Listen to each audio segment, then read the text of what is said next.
Welcome to Cathedral Talk, a podcast about architecture and Minecraft, where we converse to save Notre-Dame.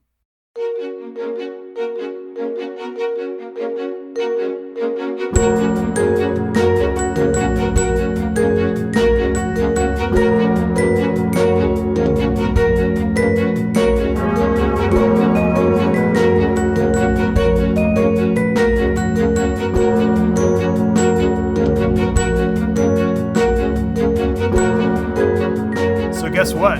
What? I finally started building in Minecraft. I saw it. You took down the facade just as the spacer. You mean the wireframe? Yeah, the wireframe is gone. Yeah. Come and join us on our Minecraft server today. And I just logged in the middle of nighttime, surrounded by zombies. So I am running around in circles as I try to avoid death. It's daytime for me. Are we on the same server? No, I went to sleep, but not before a bunch of mobs spawned around me. Oh, okay. Including a creeper. Run away. Run away.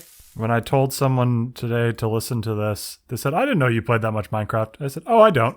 But I do a podcast about it. I'm the everyman on this podcast. I'm the relatable one. I mean, it's generally your status quo, pretending to sound like an expert about things you have seldom experience with. Correct.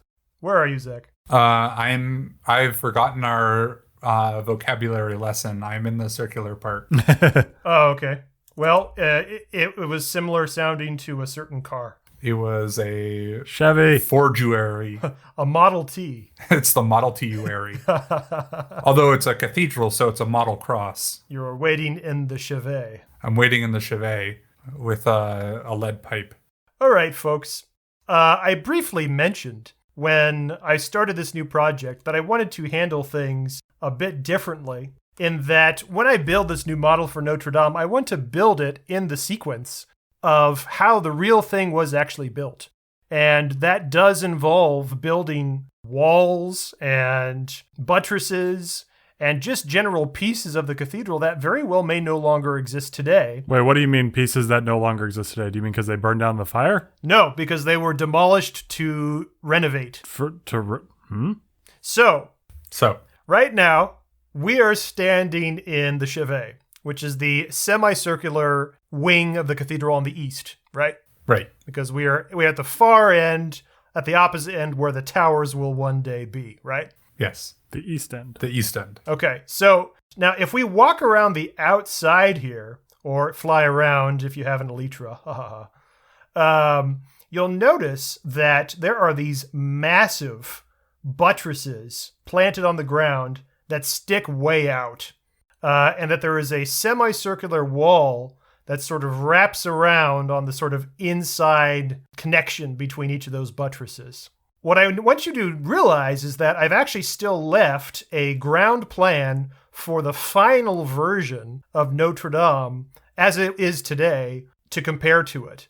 And you'll notice that the wall that's currently standing with the windows does not at all line up with the wall that is on the outside here. So to reiterate now that I see what you're talking about, there's an inner wall here you've done the elaborate work in building the stone out, but it doesn't match up with the floor plan underneath. Correct. The floor plan is further out than the pretty wall you made. Exactly.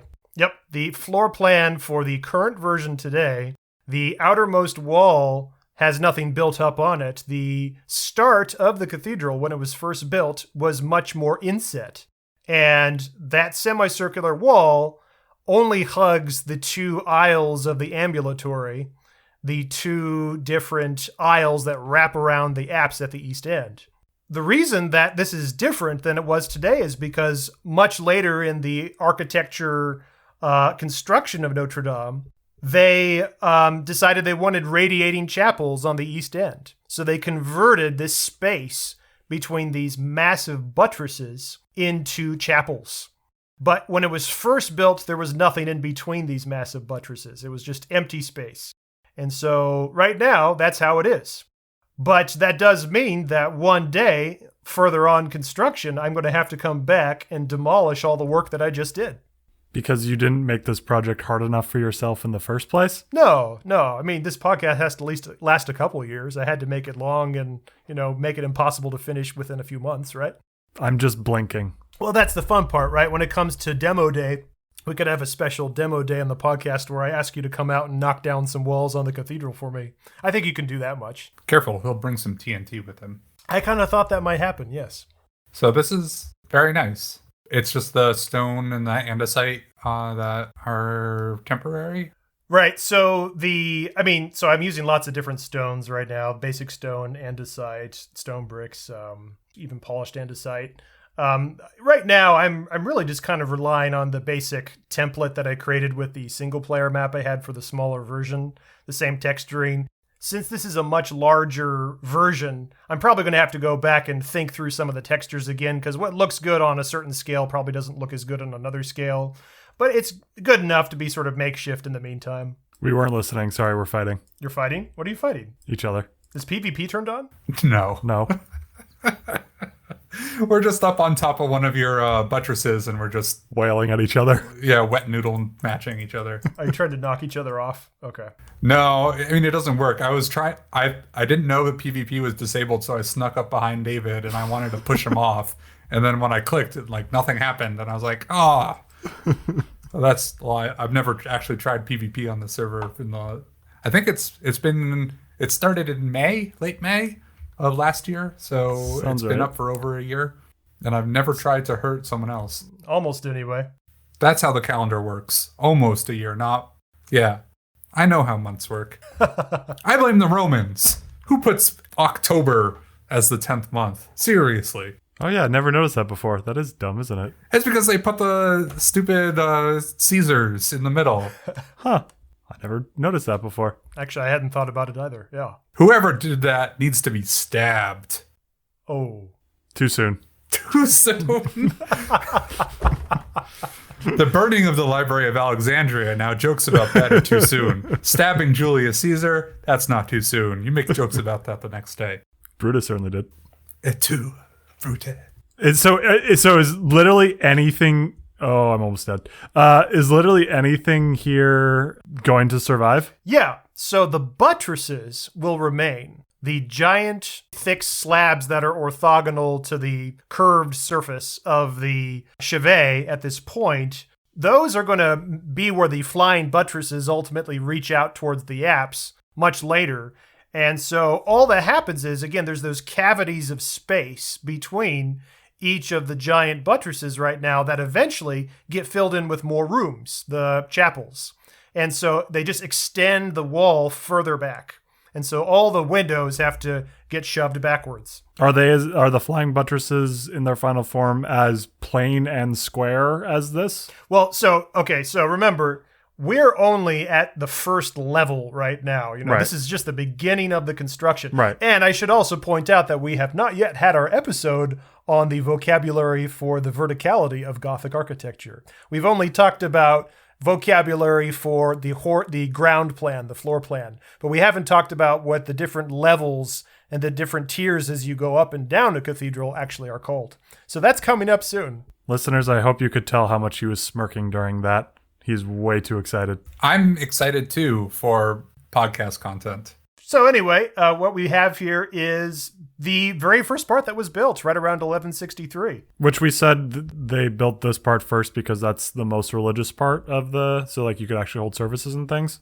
I don't know if that's the only reason, but that certainly is a reason that I've often heard justified where, yeah, if you can sort of focus on the high altar section where the choir is, then you can use that as a functional church while the rest of the cathedral continues under construction. Do you know if that was the case in Notre-Dame? They were using it when it was maybe not this bare bones, but yes, slightly less bare bones than this? Yes, they were. I forget what the year was, but by a certain, a few decades in, once they had completed the choir, I think they had completed the transept too, the sort of arms of the Christian cruciform, if you think again about that shape of the floor plan, then they would build a temporary wall, basically, where the rest of the cathedral would then get extended, that big part where the the congregation usually sits, called the nave. And since that part is huge and takes another several decades at least to build, they just, like I said, they build a temporary wall between the finished part and the new part, and then they can use it. However, like I said, Notre Dame has probably had more renovations than most other cathedrals. A lot of these walls get redone. A lot of the different tiers at different elevations get redone as well. And so it's going to really be an entire project from east to west that's always under constant renovation for quite a long time. Quite like roads nowadays. When you finish maintenance on a road, you just go back to the beginning. I had a question about that. Do the way we repave roads, is that planned obsolescence? Is there a way we could be doing that in a way where it would last longer?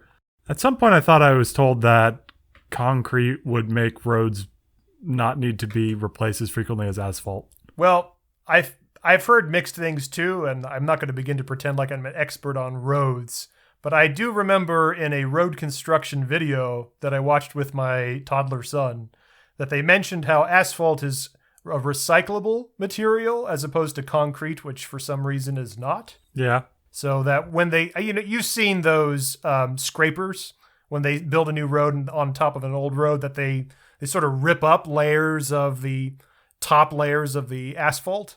And if I understand this correctly, they actually can then reuse that material to build a new road. I have no idea how that compares in terms of CO2 emissions, but that's one reason maybe asphalt has some advantages. That's interesting. I mean, asphalt is a petroleum product, whereas concrete is not. However, a lot of CO2 through the chemical processes that result from making the cement that then turns into concrete produces a lot of CO2 emissions. So yeah, I don't know how they compare, but Concrete is also one of those materials that I think is like really fickle. There's so many kinds of concrete, and I feel like you still hear about so many construction projects that completely fail because the concrete wasn't up to spec and they had to redo it. We actually had a big parking garage or bus terminal in Silver Spring, Maryland, not far from where we live, that was this mammoth structure in the early 20-teens and has giant concrete columns. Right after they started using it, they had to test the concrete, and it turned out it was completely unsafe. So they had to basically condemn the whole structure and then wait for another couple of years to somehow structurally reinforce it. I mean, my memory of that is when they did their calculations for the concrete, they forgot to calculate the weight of the buses that would be in the bus terminal. That would be a significant factor, yes. That might be apocryphal, but it's a good story. I mean, it's like that story of the architect who built a library who forgot to account for the weight of the books. Very well could come from that. And I mean, of course, concrete dates back to the ancient Romans, and they used that concrete in the Colosseum and the Pantheon. I didn't know that. Huh. One of the reasons that the Colosseum and the Pantheon are still standing today, or at least partially for the Colosseum, is that the concrete the Romans used was an exceptionally good quality of concrete.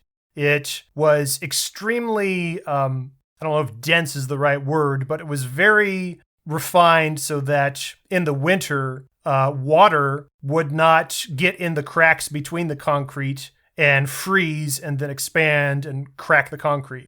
And so you have in these ancient structures that have lasted for so long because they survive winters. Whereas you can have lots of concrete in modern day that isn't built up to the spec of the ancient Romans that cracks all the time. The reason that the ancient Romans concrete was so good, I think, if I remember this fact correctly from my middle school Latin teacher, was because they use volcanic ash in the concrete formula. And there's lots of formulas of concrete, so. I like that that's the fact that you remember from Latin class. I remember lots of facts from Latin class. Not the language, but lots of other facts. Romanes eunt domos? People called Romanes, they go the house? It says Romans go home? No, it doesn't. So you were showing us around the Chevet. Chevet? The Chevy. You said it right. Chevy. Thank you. So you were showing us around the Chevet and all the temporary structures that are eventually going to be torn down. Yeah. But you were also showing us these piers that had capitals, some crowns just placed on top of them that are going to be supporting structures for yet to be constructed arches. You have chosen to use diorite to represent what exactly? The capitals of the piers, the sort of flat tip tops, usually the part where you sort of see the edges of the column that jet out. Did Notre Dame use diorite? As far as I know, it's pretty much all limestone from sort of the Parisian area. So no, I don't think it was explicitly diorite. So why did you choose diorite when diorite wasn't in the original construction? Well, I was trying to get some contrast, and what I have learned recently in my more recent attempts at building things in Minecraft is that since you are limited in the detail with shape, since you're restricted to just blocks and a few figures contained within a block, you have to make up for that lack of detail with colors. And while the coloring between, say, the column and the capital might be the same color on the real thing, you need to kind of accentuate things more in a Minecraft build with some more contrast. So I forget what episode we were talking about, but it was talking about like a faithful representation of the structure that you're trying to build. And what does faithful mean in the context of Minecraft?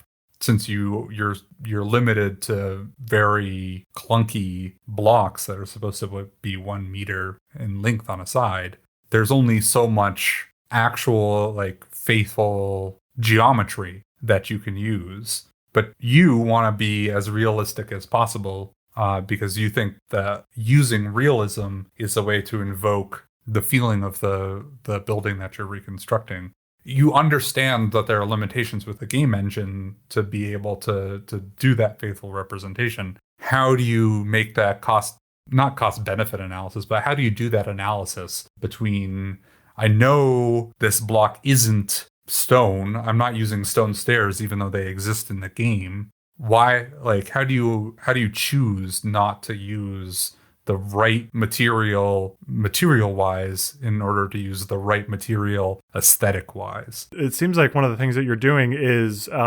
making unrealistic choices to enhance the realism. For instance, making it a 2-to-1 scale rather than a 1-to-1 scale. That is unrealistic from the perspective of us walking around as however tall you are in Minecraft, 2x1 or something. Like it would look wrong comparatively, but it allows for something that so the brain can feel as more realistic. And so my guess in terms of your block choices is, yes, it would be more technically correct to pick stone for everything, but that would look wrong and it would feel incorrect.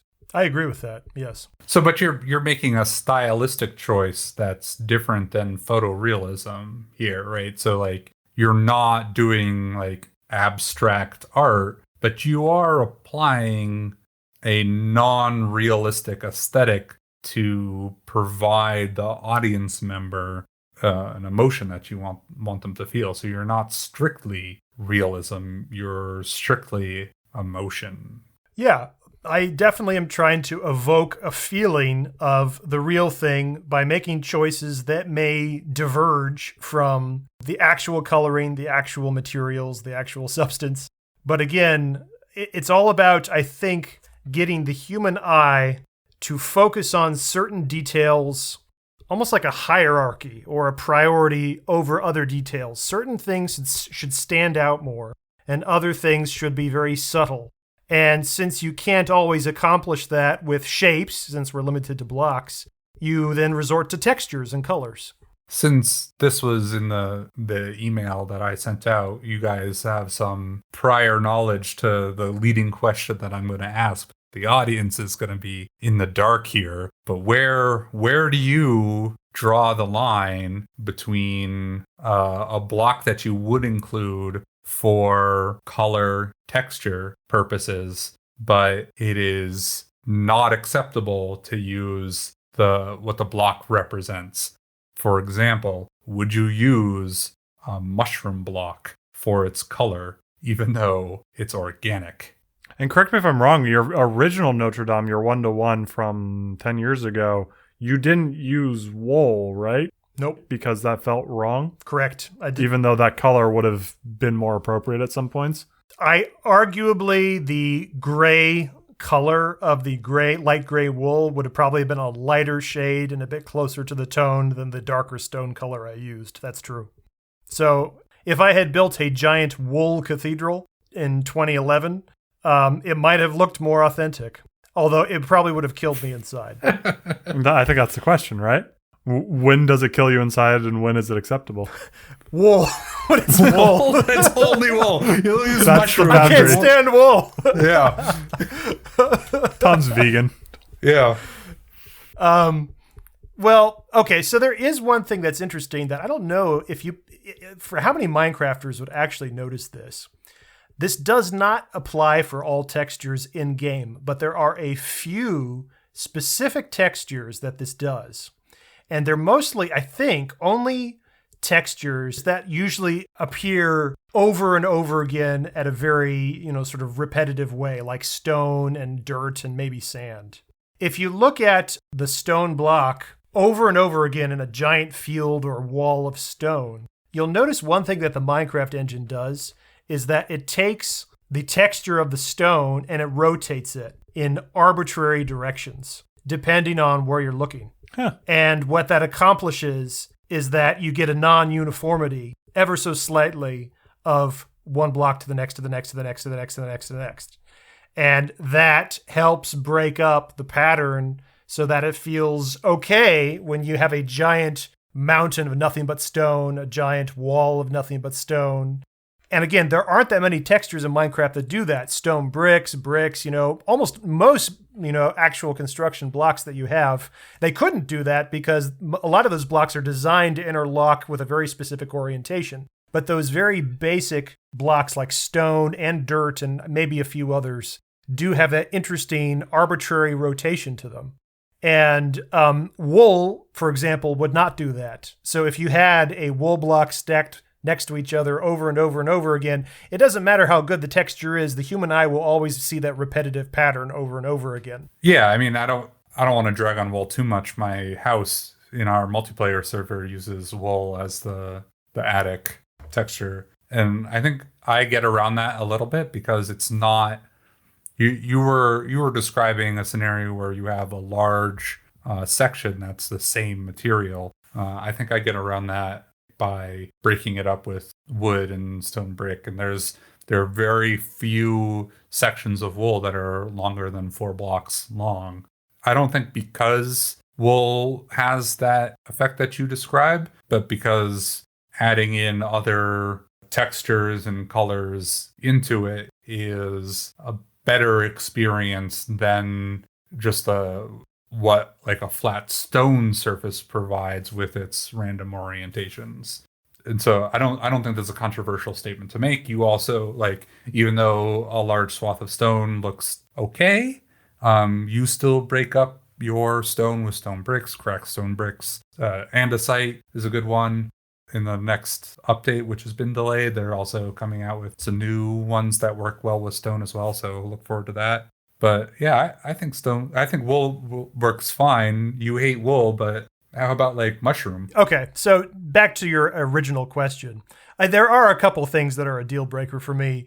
And since we are playing in a survival Minecraft map, these are a few things that are easy to answer. If a block is super destructible by fire or explosions, I generally won't use it just because it's too easily destroyed.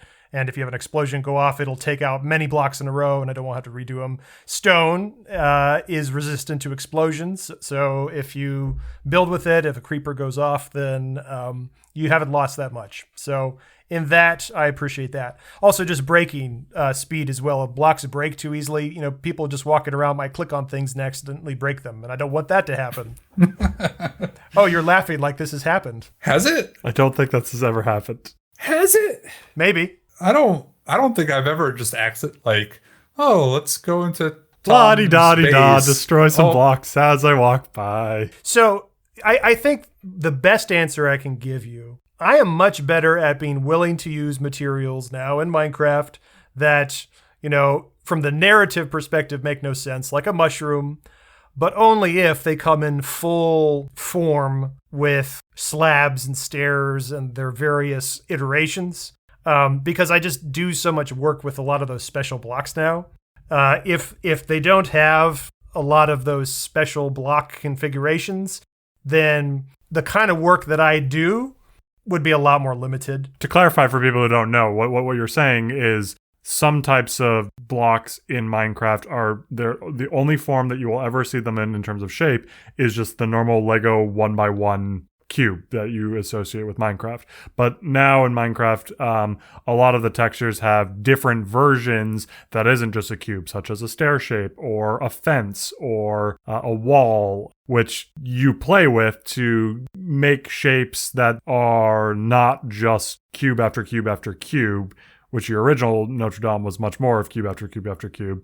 And so if Mushroom doesn't give you those other options in shape, then it's limited in how useful it is for you. Exactly. Yeah, I think that's uncontroversial, but like that's an interesting distinction.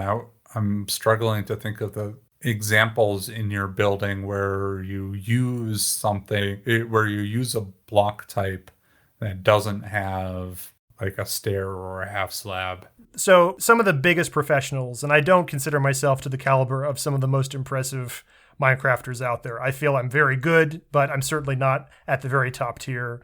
And some people, an example, a very popular YouTuber for Minecraft, Grian, does an excellent job on his channel about talking about palettes of stones where you sort of assemble an assortment of certain colors of stone that you say, I'm going to build a new building out of this sort of spectrum of colors. And they can be from very arbitrary things like you talked about, Zach, like one might be sandstone and one might be a mushroom, right? But this certain palette of colors you get from these stones just work really nicely together. And then they build something out of that. And a lot of these other people that are building stuff tend to use just plain blocks more for more walls and things. And I am right now just not as experienced with some of those palettes. I really only work with, for most of my buildings currently, with I'd say 3 major palettes. The first palette is the stone palette that Notre-Dame is being built out of right now. And that's probably the easiest palette to build with just because they're so common, they're so easy to get. And there's a lot of blocks to work with that all have that sort of similar gray tint that all work well together. Stone, stone brick, andesite, and so forth. The second palette is sandstone. I've done some stuff with sandstone before, a sort of tan color, a very brown color. There's quite a few stones that sort of fit that palette as well. And yeah, maybe a mushroom would work well with that based on its color. And then the third palette is the super rare palette, the quartz palette, which is really marble in Minecraft. They don't call it marble, but it's marble. The very white surfaces that would be expected in like a Roman or a Greek construction with all of the very marbly columns and classical architecture. So I built a lot with, blocks that fit that description too. But there's so much more that you can do with all sorts of other palettes, and I just need to be more brave and explore stuff. Or rather, the existing world of architecture needs to be more brave with that so you can copy it. Alrighty, I'm going to log out because nighttime's going to fall and kill everyone. Don't forget your bed. Yeah, I need that. I gave you the Elytra. Yes, thank you very much. Oh, my pleasure. For the record, I'm pretty sure the reason that previous Elytra you had didn't last is because you gave it a foul name. So I caution you to think about renaming this next one more carefully. Yeah, I think I just called it Flying. Perfect. What you called the last one? Tom's butt.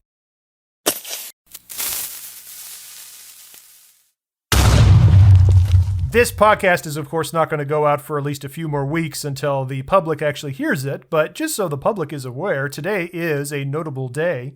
Today is, for us, the podcast recorders, today is the anniversary, the second anniversary of the fire at Notre-Dame. Today is April 15th, 2021.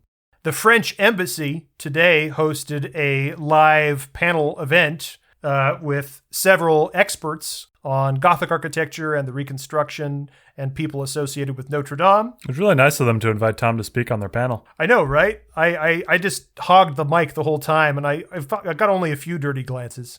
I got to actually ask a question as direct follow-up from our previous episode, which I am eager to share. And did you on a mic or just like on a text chat box? No, it was just a chat box. It was Fast and Furious, and I typed like 3 or 4 questions, and the moderator texted me back and said, "Dang, son, you got some great questions. I think we can only use one of these." So then they asked me to pick one. I picked one, and then they used the other. But that's okay. I'm happy with the one that they picked. Please tell me they use the phrase "dang, son." The French. Zoot. If you recall from last time, we were talking about Chartres Cathedral, and we talked about its recent restoration, where they did an extensive cleaning of the interior, cleaning off all the soot from decades of use. And it used to be a very black cathedral on the inside, but now it's a very white cathedral. It's effectively whitewashed and even painted white. And it's very jarring for, as we talked about last time, for people who are used to the way it used to be. But the question becomes, is this the same kind of treatment that we could expect Notre-Dame of Paris to have applied to it as well, now that it's undergoing a major restoration as well? And so that was effectively my question that I asked the panel today at the French embassy, virtually. The answer I got was really interesting. So first of all, on the panel, there was a Dr. Stephen Murray, who's actually been on a Nova special on building the great cathedrals. And he had some fascinating answers.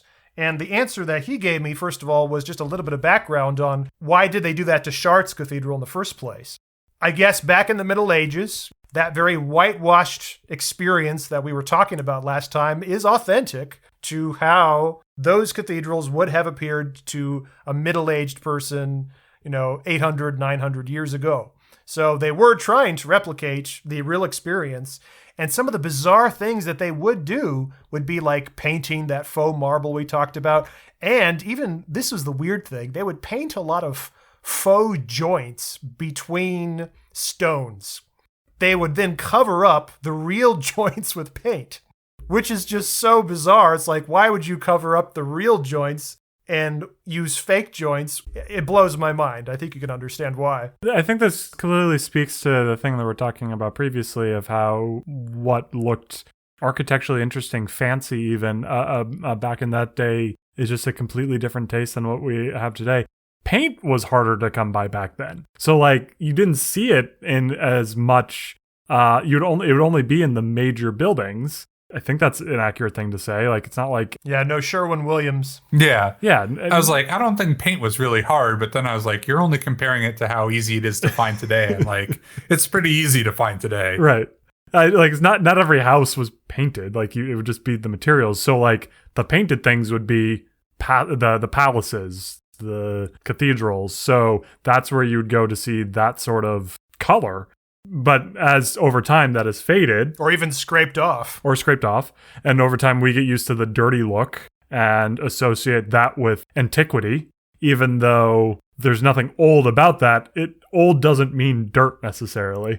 They're not synonymous. I mean, dirt is pretty old. I don't have a reply to that. Yeah, I had no comeback for that. Have you not heard old is dirt? I mean, yeah, it was a truthful statement, so I had nothing I could say.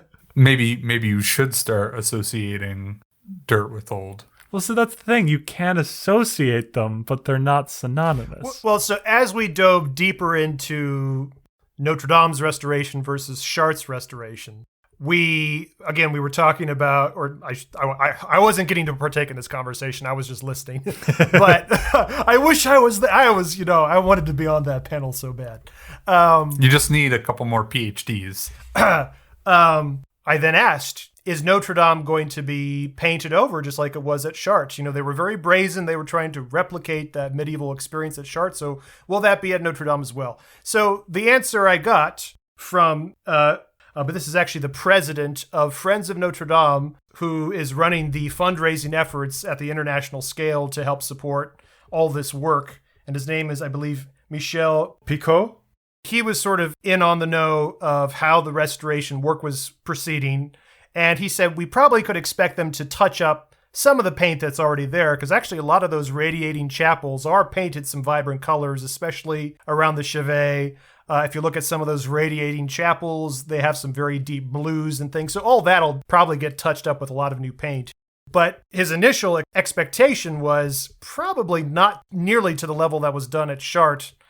In the main nave, the main vessel of the whole cathedral. But it sounded generally that they weren't even really at that stage yet to finally consider what their final plans are. So I think it's an ongoing conversation.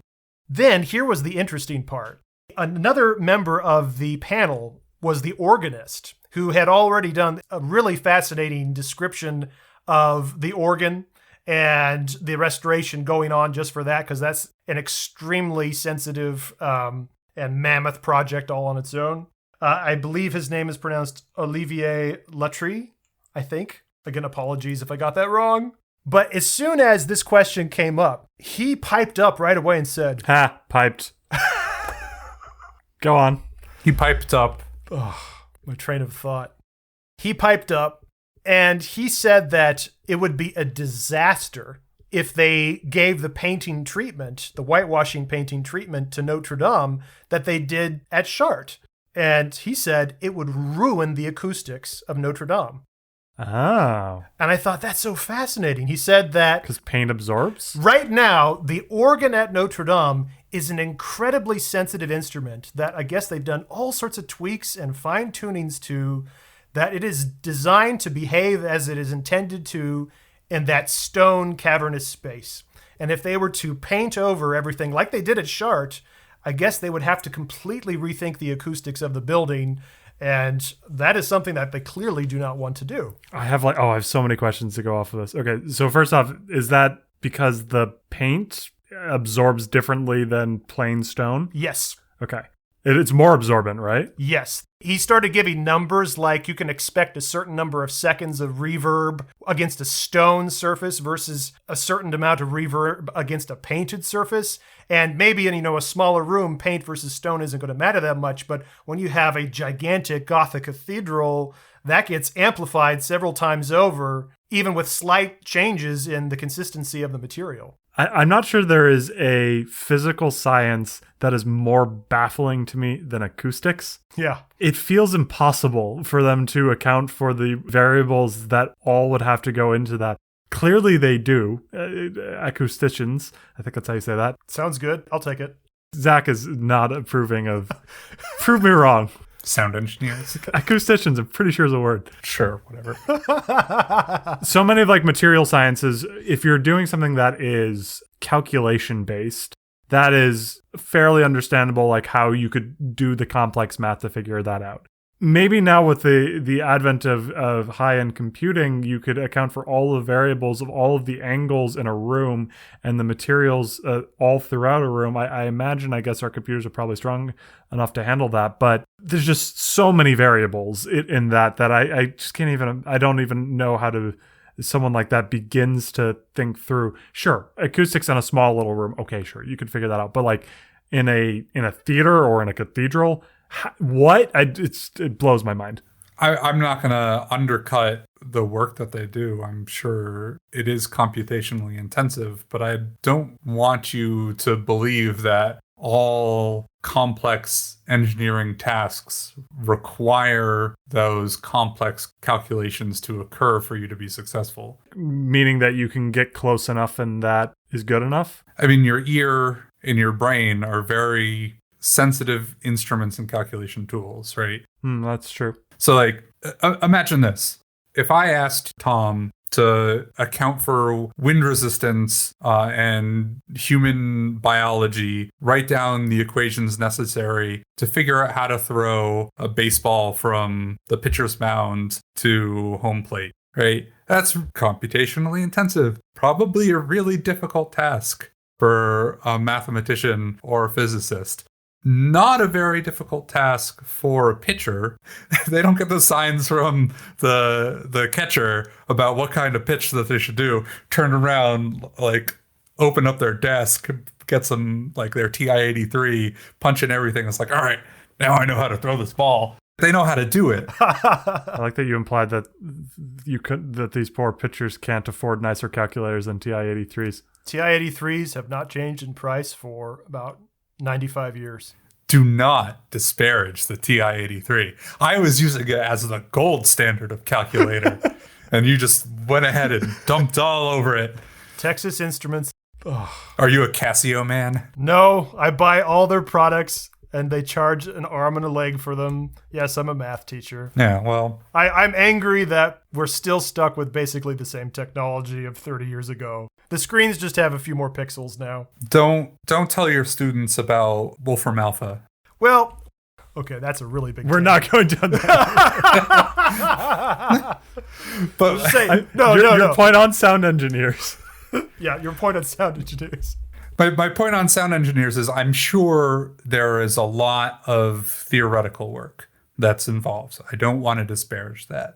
But don't put all of the weight of their task onto just computation. I'm sure there is a lot of heavy lifting just sitting there and listening. Well, I appreciate you talking me down from that, because when I brought this up, there was pretty much two ways in my head that I could take this path. And one was to provide extreme awe for their craft, and the other was to claim that it's all a lie.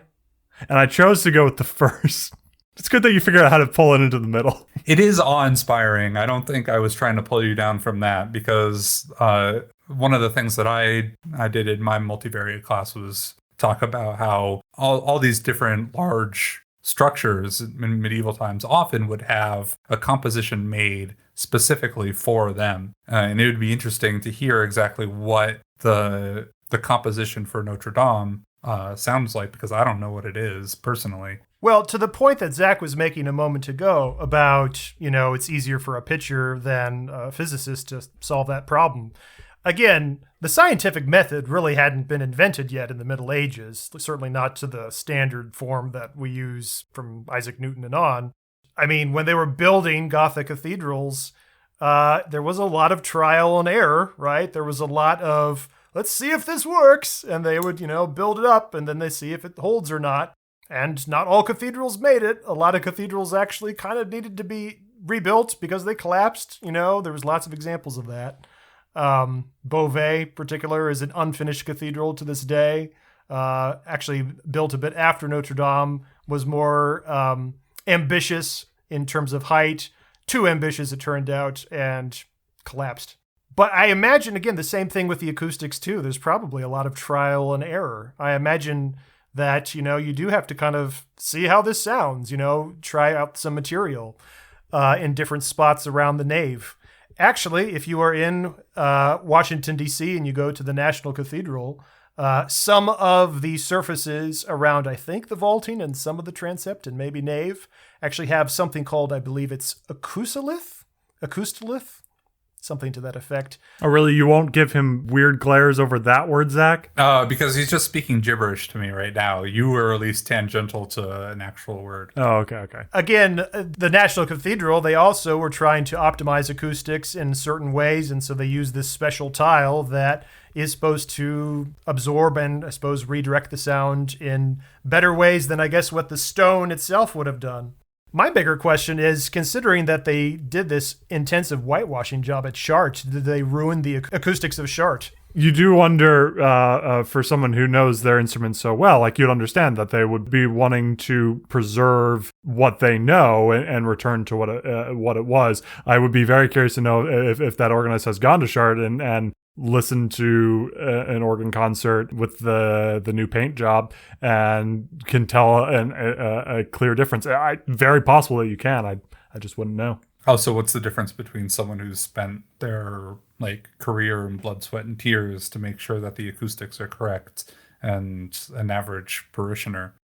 Would an average parishioner be able to tell the difference? I think, it might not necessarily be something that an average parishioner might think about, but I could still expect subconsciously somebody can tell when, it's hard to hear something. No, it's a good point, Zack. I think such is true in so many types of art, though. The people who really study something have a deeper level of appreciation that should be respected and listened to.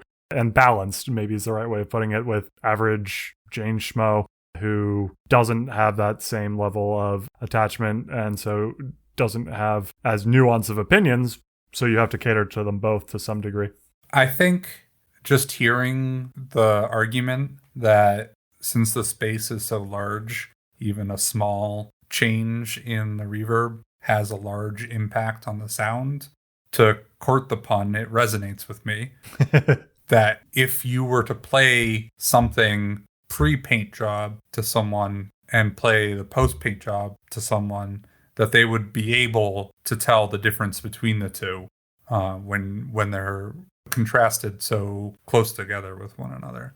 An interesting question to me is, if you don't do that immediate contrast, is someone going to be able to tell that there is something wrong with it? Not that they aren't able to tell the difference, but do they notice the difference? So can I return to the panel, but related to them answering your question? I don't think we've talked about this. Who gets to decide if they're doing that or not? They're doing that sort of restoration or not? And were any of them on that panel? That's a good question. I don't think any of them are at the level where those decisions are finally getting made. So there's two gentlemen who are sort of right at the top of the whole project. There is the cathedral architect, and then there is the sort of general, I think, who is managing all of the work. And I like literally a military general? He's a former general, I believe. I don't have their names in front of me. I'm sorry. I think there's definitely between them, as well as probably a lot of, frankly, government approval that needs to still kind of go through on some decisions. But yeah, I have no idea on like who's actually making the final call on these decisions. I imagine the universe of cathedral architecture experts in the world is quite small. Like, there are many enthusiasts, right? You being among them, but you're not qualified to give them construction advice. No, I suppose not. You have opinions, and you probably feel like you're qualified for it. You have no idea how much I wanted to talk at that panel today. But my question here is, how much are they relying on just French expertise versus more worldwide expertise? I have a really uplifting answer for you, in that the French have really embraced, I think, a very international approach to this whole project. And they have mentioned multiple times how thankful they are to highly enthusiastic Americans, in particular, of not only in terms of their contributions financially, but of just a lot of the invaluable work that has come from the research that we've done on Notre Dame and Gothic architecture. There is a gentleman whose name was Andrew Tallon, I believe, who unfortunately passed away only a few years ago. But he did an extensive laser scan of the entirety of Notre Dame. Is that what prompted the floor plan in the first episode? Exactly. From his data, as well as some other people who have also done laser scans. Through that work, that's how they created that much more accurate floor plan and other 3D models that show us all of those asymmetries and the warpedness of the structure, all of those weird quirks of Notre Dame. And again, these are Americans who had all this research already done just out of the love of the building, not thinking it would be needed because of a massive fire and the reconstruction that would happen afterwards. But now that we have this volume of work, it's been shared with the French, and the French have been using it. And so it's been a very collaborative process from all the stories I read online. And I find that very uplifting. I think that's a nice way of thinking about it, that it's the world coming together. Not to put a damper on that, but I'm curious how much of that is by necessity, though. That if they relied on just French expertise, is there enough? Like, does any one country have enough expertise on cathedral architecture? Or at this point, you pretty much have to pull from all corners of that world to get the knowledge you need? That I don't know. I do not know the state of how many experts there are in France of Gothic architecture. I would think they probably have enough, considering just how much of it they have to maintain over there. That's a good point. Yeah, but it sounds like, without this work from Andrew Tallon, it would have been a real hurdle to figure out some of the steps in the reconstruction process. So one last point about the panel that I learned today was, where are they in raising funds for Notre Dame and reconstruction? As they sort of finished up with what they call the safety phase, that is the phase where they make sure that Notre Dame doesn't fall over, because it was very jeopardized after that fire and all that scaffolding was melted on top of it, vaulting collapsed.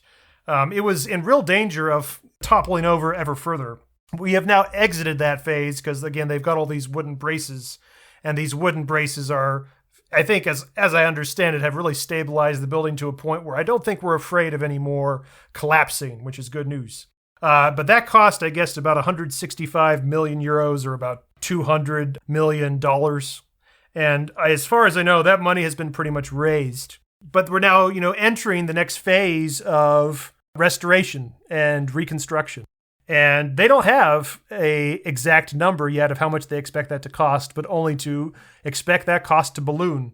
And even with the donations from many of the extremely large contributions from billionaires and then all the other money that's been raised so far, they are still expecting to need to raise quite a bit more money to fund this project. And I will refer back to what we talked about, I think it was our second podcast, how there's just something about restorations that's just way more expensive than building something from scratch. And so all the more reason why I am very proud that we've created this podcast to continue to support those efforts for the foreseeable future, because they are going to need it. And that's why we're asking all of you to contribute only the low price of $50 an episode we put out to Notre Dame. Every single one of you, we can do it. Yeah, he's going to cut that.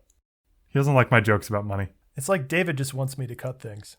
One other small interesting point, they are also trying to build an endowment fund to regularly fund the cathedral for future projects and future regular work that will need to be done over and over and over again, because a cathedral is an ongoing process. I don't think a lot of people are aware of this, but Notre Dame was in really bad shape before the fire. Notre Dame had quite a bit of structural damage before the fire happened. A lot of the buttresses were decaying, a lot of stones had collapsed, a lot of parts were really just falling to pieces.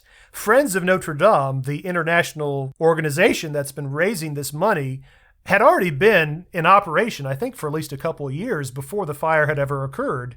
And they were trying to raise money for a lot of these things that badly needed attention, but it was a real uphill struggle before the fire raising the necessary funds. Then the fire happened, and then suddenly everybody was aware of Notre Dame, and it was sort of double-edged sword of, we have a lot more money because we just burned down a lot of the cathedral. But the hope is, with the endowment fund that they want to then also raise funds for, that they will never find themselves in the same position again, that even after the restoration, they will have more of a reserve so that they can continue to fund the cathedral and its ever-needed upkeep maintenance. When you said once they finish this project, they will start to build, my brain started filling, wait, are they planning on building a second cathedral? Then you said endowment, which was less exciting, but still important. I mean, they were going to build a backup Notre Dame just in the... just in case. Just in case. I was trying to think of, if they were going to knock something down to make room for a second Notre Dame, where would they do that? What would they knock down? I mean, obviously the Bastille has some cultural significance to it with, the French Revolution. So probably not that. I don't know. I don't know what they'd knock down in Paris to build another one. Zack, are you muted? Wait. We don't hear Zack. I'm muted. God damn it. How did you mute yourself? I have a little mute thing that I say over and over again. How long have you been trying to say things? We haven't heard you. I've been watching him. No, not that long. I just figured that they would build the second cathedral like underneath the first one. And so just like, when you're done with the top one, you just sort of move it out of the way and lift it up. And then you have that cavity under there. You build a third one. And when you're done with the second one, you just lift it up. That's a very Minecraft approach. Hydraulics. Yeah, hydraulics. There's no hydraulics in vanilla Minecraft. No. That you know of.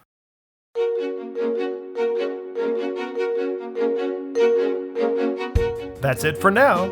Check out our podcast website at cathedraltalk.fm. There you will find many architectural visuals and Minecraft goodies. If you would like to support our efforts here at Cathedral Talk to aid in the restoration of Notre Dame, please use the direct link on our website to donate to friendsofnotredamedeparis.org. Friends of Notre Dame is a non-profit organization that is leading the international fundraising efforts to rebuild and restore Notre Dame Cathedral. By donating to them through the link at cathedraltalk.fm, we'll know that our podcast is reaching new patrons. As our own Minecraft project progresses, we'll be sure to share plans, screenshots, and videos for your own visual palette. Good day and happy building.